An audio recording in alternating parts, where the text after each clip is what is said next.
నిర్వీర్యం చేసి అపహాస్యం చేసి ఎన్నికల వ్యవస్థల్ని కళ్ళకు గంతలు కట్టి ఏ రకంగా ఆంధ్రప్రదేశ్ ప్రభుత్వం, తెలుగుదేశం ప్రభుత్వం, చంద్రబాబు నాయుడు గారి ప్రభుత్వం ఎన్నికల్ని అపహాస్యం చేసే పరిస్థితిలో ఉన్నాయో అన్నీ కూడా ఎన్నికల ప్రత్యేక అధికారి గారికి, కమిషనర్ గారికి వివరించడం జరిగింది. అంటే ఎంత వింత పోకడలంటే పొద్దున్నే నిన్న ఉదయం నుంచే ఎన్నికల యంత్రాంగం కొత్తపల్లి, నల్గొండవారిపల్లి, అట్లాగే ఎర్రిపల్లి,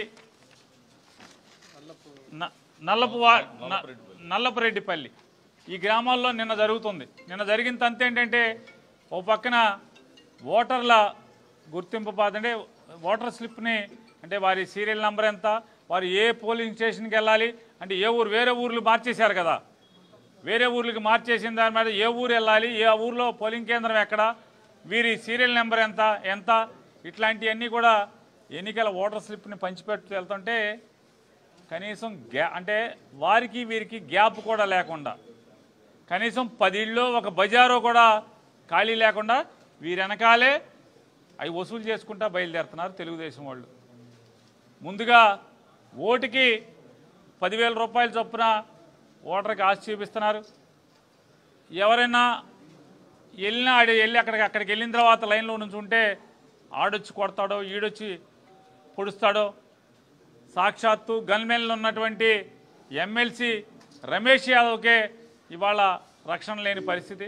మనం వెళ్ళి ఈ ఊళ్ళోంచి ఇక్కడి నుంచి అక్కడికి తీసుకెళ్ళి, ఆ ఊరు తీసుకెళ్ళి, పొరుగురు తీసుకెళ్ళి ఓటేయమంటున్నాడు. అక్కడికి వెళ్ళి లైన్లో నుంచుంటే ఎవడొచ్చి కొడతాడో, ఎవడొచ్చి పొడుస్తాడో. ఎందుకు వచ్చింది రా బాబు, 10,000 ఇస్తున్నాడు చంద్రబాబు నాయుడు, ఆ 10,000 తీసుకుందాంలే అని చెప్పని ఆ 10,000 తీసుకుని స్లిప్పులు ఇచ్చేవాళ్ళు కొంతమంది భయపడేవాళ్ళు ఉన్నారు. ఎవరైనా లేదు మా ఓటు మేము వేసుకుంటాం, నువ్వు 10,000 ఇచ్చినా 20,000 ఇచ్చినా ఈ చంద్రబాబు పాపం మాకొద్దు అని చెప్పని ఎదురు దిగిన ఓటర్లు ఉంటే భయభ్రాంతులకు గురి చేస్తున్నారు, రౌడీజం చేస్తున్నారు. నిన్న ఆడిని తలకాయ నరికాం, నిన్న ఈడి కాలు చేయించి తీసాం, మళ్ళీ ఆడి మీద కేసు పెట్టాం. నిన్న అవినాష్ రెడ్డి మీద, అవినాష్ రెడ్డితో పాటు 150 మంది మీద కేసు పెట్టాం. రేపు ఆడిని చేస్తాం, రేపు ఈయన్ని చేస్తాం, మిమ్మల్ని కూడా ఇదే గతి పడుతుందని చెప్పని బెదిరించడం, రేపు ఊళ్ళోంచి ఎలా బయటకు వస్తావో చూస్తామని చెప్పటం, ఇన్ని చెప్పి బెదిరిస్తుంటే ఇంటి బయట పోలీసు ఉంటాడు, ఆ బజార్లో సబ్ ఇన్స్పెక్టర్ ఉంటాడు, ఆ ఊరు సెంటర్లో సర్కిల్ ఇన్స్పెక్టర్ ఉంటాడు.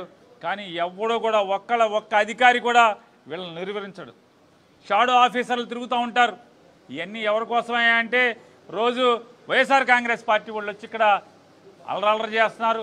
ఈ మీడియా వాళ్ళేమో వీళ్ళు చెప్పేటువంటి నిజాలని వీళ్ళు ప్రపంచానికి చెప్పేటువంటి ప్రతి తెలుగుదేశం పచ్చ పార్టీ చేస్తున్నటువంటి దుర్మార్గపు చేష్టలన్నీ కూడా ప్రపంచానికి చూపిస్తున్నారు ఈ ఛానల్స్ అన్నీ కూడా.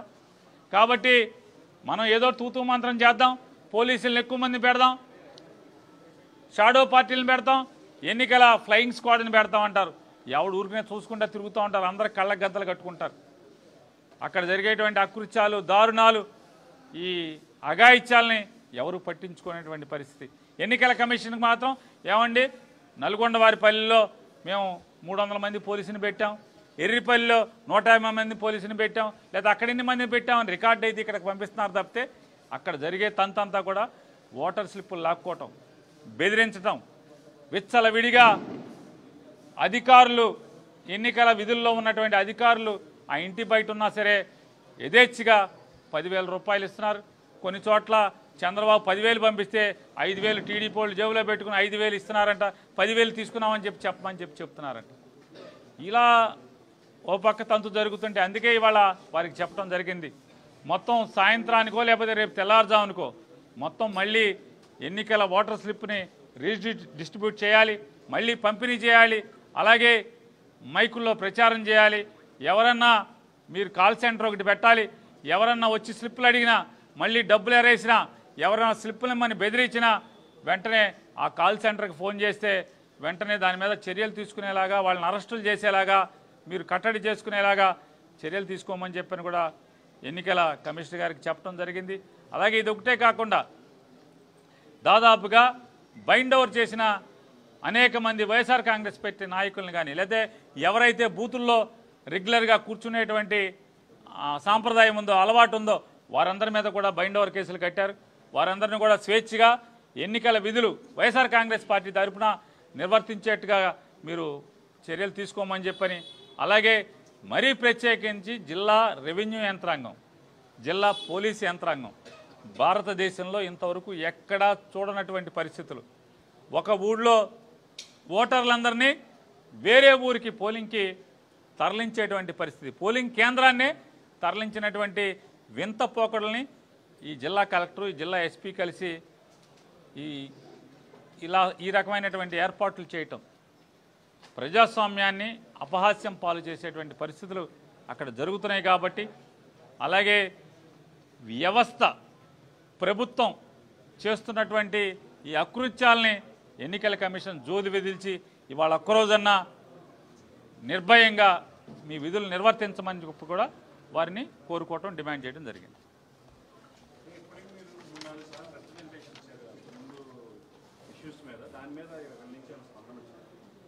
వారిని అడిగినప్పుడు వారు ఏం చెప్తారంటే, నేను కలెక్టర్ని కేకలేశాను, కలెక్టర్ని అడిగాను, కలెక్టర్ గారు అన్నీ చేశాం మేడం, ఆ ఊళ్ళో 300 మంది పోలీసులు మేడం, ఇప్పటికి 4000 మంది పోలీసులను పెట్టాం మేడం అంటారు.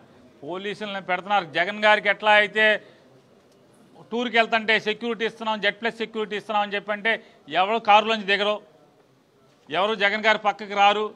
జగన్ గారి మీద దాడి జరుగుతాకు వస్తున్నా సరే, జగన్ గారి మీదకి దుందుడుగా ఎవరైనా వస్తున్నా సరే ఎవడు కనపడ్డు, పోలీసులు కనపడ్డు.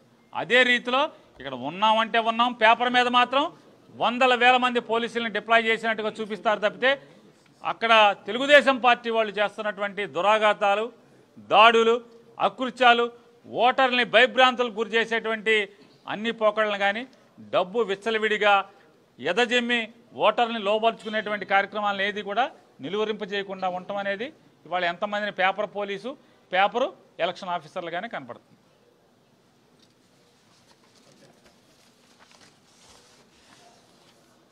చంద్రబాబు నాయుడు ప్రజాస్వామ్యాన్ని కూనీ చేస్తాడని తెలుసు, కానీ ప్రజాస్వామ్యాన్ని ఖైమాలాగా కూనీ చేస్తాడని చెప్పేసి ఎవరు అనుకోవాలి.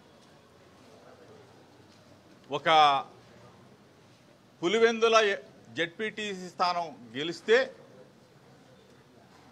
జగన్మోహన్ రెడ్డి గారి ఆత్మస్థైర్యాన్నో, వైఎస్ఆర్ కాంగ్రెస్ పార్టీ శ్రేణుల ఆత్మస్థైర్యాన్నో దెబ్బతీయాలని చెప్పేసి ఒక ఏదో పెద్ద పన్నాగం. చంద్రబాబు నాయుడికి తెలుగుదేశం పార్టీ ఒకటే చెప్తా ఉన్నాం, ఈరోజు ఏదో పులివెందుల జెడ్పీటీసీ బై ఎలక్షన్లో ఇది ఎన్నికంటారా? సిగ్గుచేటైన విషయం ఇది. ఒక సొసైటీ నామినేట్ చేసినప్పుడు ప్రభుత్వం ఒక నామినేటెడ్ పద్ధతిలో పేర్లు ఇస్తుంది, అట్లానే చేసుకుపోయారా? సిగ్గు శరం లేకుండా దీన్ని ఎన్నికంటారా? రాష్ట్ర ఎన్నికల కమిషన్ని తప్పుదోవ పట్టించి అధికార యంత్రాంగం మొత్తం కూడా మీ చెప్పు చేతలు చేసుకొని అధికారుల్ని ఎన్నికల విధుల్లో పార్టీ ప్రచారానికి వాడుకునే చంద్రబాబు నాయుడు ఇదేదో పులివెందుల్లో నేను గెలుస్తాను, ఓటుకు 10,000 ఇస్తాను, ఎన్నికల స్లిప్పులు అధికారులు ఇస్తూ ఉంటే వెనక వెళ్ళి 10,000 రూపాయల ఓటుకిచ్చి స్లిప్పులు వెనక తీసుకునే సంస్కృతి, దిగజారే సంస్కృతి ఇంతకుముందు నంద్యాల బై ఎలక్షన్లో కూడా చేశాడు చంద్రబాబు నాయుడు. ఇదే విధంగా అక్కడేదో గెలిస్తే మొత్తం నేను గెలిచానని చెప్పేసి తెగ ఆనందపడ్డాడు. ఈరోజు ఒకటే చెప్తా ఉన్నాం, పులివెందుల్లో జెడ్పీటీసీ స్థానంలో ప్రజాస్వామ్యం లేదు. ప్రజాస్వామ్యబద్ధంగా ఎన్నిక జరిగితే వన్ సైడ్ ఎన్నికది. ఈరోజు ఒకటే చెప్తా ఉన్నాం, నీ సర్వేలు మొత్తం కూడా చంద్రబాబు నాయుడు సర్వేలు సంవత్సర పరిపాలనలో ఈరోజు ఎన్నిక జరిగితే వైఎస్ఆర్ కాంగ్రెస్ పార్టీ అధికారంలోకి వస్తుందని చెప్పి తెలిసిన తరువాత నీ పార్టీ ఆత్మస్థైర్యం కోసం, నీ ఎమ్మెల్యేల ఆత్మస్థైర్యం కోసం ఈరోజు జగన్మోహన్ రెడ్డి గారి అడ్డాలోనే నేను పులివెందుల్లో జెడ్పీటీ స్థానం గెలిచానని చెప్పేసి సంకలు గుద్దుకోవటానికి తప్ప చంద్రబాబు నాయుడు దేనికి పనికిరాడు. ఈరోజు ఎలక్షన్ అధికారి గారిని కలిసాం, 1కి 10 సార్లు కలిసాం, విన్నవించాం, ఇక్కడి నుంచి ఆమె మా విజ్ఞప్తిని చేరవేస్తా ఉన్నారు, అధికారులు చెప్తా ఉన్నారు. కానీ అక్కడ జరిగేది మాత్రం శూన్యం.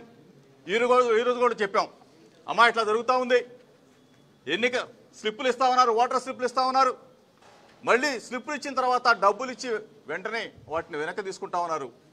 వీటి మీద చర్య తీసుకోవాలని కూడా చెప్పాం, అధికారుల మీద చర్యలు తీసుకోవాలని చెప్పాం. ఇక్కడి నుంచి ఆదేశాలు వెళ్తూ ఉన్నాయి. కానీ ఎక్కడా కూడా ఎన్నికల అధికారి చెప్పిన మాటని పాటించట్లేదు, తుంగలో దొక్కుతా ఉన్నారు. మేము ఒకటే డిమాండ్ చేస్తూ ఉన్నాం, ప్రతి పోలింగ్ స్టేషన్లో లోపల బయట సీసీ కెమెరాలు పెట్టాలని చెప్పేసి ఈ రోజున ఎన్నికల అధికారి గారికి చెప్పాం. సరే అని చెప్పేసి వారు చెప్పడం కూడా జరిగింది. ఏమాత్రం అది జరుగుద్దా అని చెప్పేసి వేచి చూస్తూ ఉన్నాం. మేము ఒకటే, పులివెందుల జెడ్పీటీసీ స్థానం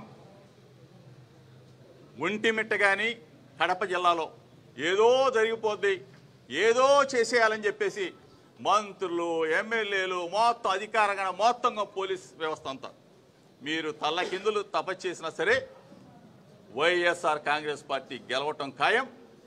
ఈరోజు ఎన్నిక జరిగిన అక్కడే కాదు, చంద్రబాబు నాయుడికి కూటమి ప్రభుత్వానికి కూడా చెప్తా ఉన్నాం, అక్కడే కాదు, ఎన్నిక ఎక్కడైనా పెట్టండి, ప్రజాస్వామ్యబద్ధంగా పెట్టండి, వైఎస్ఆర్ కాంగ్రెస్ పార్టీ జెండా రెపరెపలాడుద్దని చెప్పేసి మీ ద్వారా చెప్తా ఉన్నాం. ఇది ప్రజాస్వామ్యాన్ని కూని చేయదు చంద్రబాబు నాయుడు. ప్రజాస్వామ్యాన్ని కూని చేస్తే తెలుగుదేశం పార్టీ కూని అయిపోద్ది, చంద్రబాబు నాయుడు కూడా కూని అయిపోతాడు, కూటమి ప్రభుత్వం కుదేలైపోద్ది. ఇది జరిగి తీరుద్దని చెప్పేసి మీ ద్వారా తెలియజేస్తాం.